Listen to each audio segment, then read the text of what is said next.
A lot of people seemed interested in this watch when I'd previously done videos featuring it, so I thought I'd actually do a review of it. It's a rotary skeleton watch. It's an automatic mechanical watch, meaning it's powered by wrist movements and you can wind it.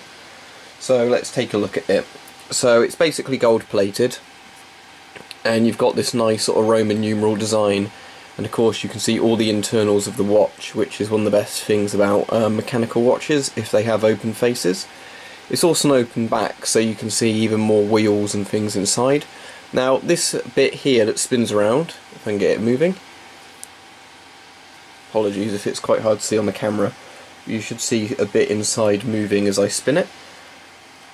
That moves when it's on your wrist, and that's called a rotor.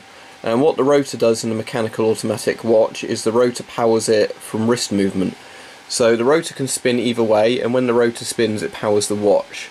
So obviously it works better when it's actually on your wrist, and when that's on your wrist and it does that, it winds the watch up for you. But the best thing you want to do is wind the watch itself, so to do that you just turn the crown when it's in the in position. You can hear it winding if the camera has a good enough microphone. And you keep winding it until it offers a bit of resistance, and then you know it's fully wound. I don't know what the exact power reserve is on this watch, because it's good enough that if you're wearing it, you take it off, go to bed, put it on the next day, it will be at the right time. But as this is designed more as a fashion watch, I don't think it's going to be, you know, anywhere near as good as something like the Vostok Amphibia with over 30 hours on the power reserve. So you can see the parts of the mechanical watch moving now. You've got your balance wheel that regulates the seconds, and you can see all the little gears ticking away. So if I use the zoom on the camera, and hopefully the light won't be too much in the way, you can really see all the nice little bits of that moving around. And that's why I find these automatic mechanicals so pretty when they're opened up, is because, you know, you can see everything moving. You've got the sweeping movement on the second hand. It doesn't tick like on a quartz clock, it literally just moves along very gradually. And you've got obviously all your bits moving, and if we look in the back you can see other bits moving. It needs a little clean on the back, but you can see the sort of balance wheels all moving and everything, and you can see the synthetic jewels on there, which is what jewel movement comes from on the watch, because it's stronger than having metal which would wear itself down. So yeah, I think this watch retails anywhere from £100 up. I got it for about £60 when I used some vouchers and it was on a sale.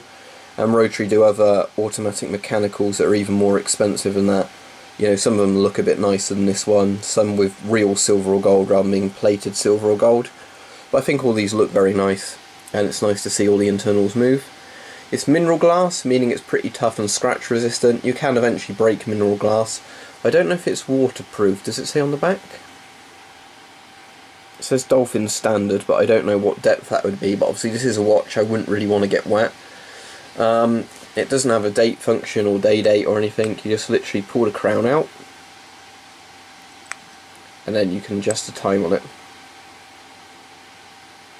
So at the moment it's about 4:45, or 4:45, sorry. So you just literally keep turning that until you get it to the time you want. So if we were setting it to 4:45, there you go. It's obviously only a 12-hour time as there's no day date, and that will just keep ticking away happily. So that's it. It's a pretty nice watch. I'll just show you what it looks like on. It's got a real leather strap, so that would last quite a while and looks nice and complements the watch. So I'll just put it on and show you what it looks like on the wrist. So there we go. That's what it looks like when it's on. Quite a nice leather strap. Obviously, as I said, I really like automatic mechanicals, watching everything turn around inside the watch itself. Seeing all the little gears move, the second hand sort of ticking away happily with a sweeping motion rather than lurching in a tick. So yeah, so far it's been good. I've had it about sort of 5-6 months and it's not broken. Some people said the quality control's not great on it. It has a lifetime guarantee. You have to keep paying service charges to use that, so personally I wouldn't, especially on the lower end one. When I wouldn't have paid all that much for the watch in the first place, I'd just buy another one if it breaks a few years down the line. So that's the Rotary automatic watch. As I said, there's lots of variants of this, but personally I'm quite pleased with this for about the £60 I paid for it. So if you can get one on the sale for that sort of money, I think it's very good. It's a nice sort of pretty watch.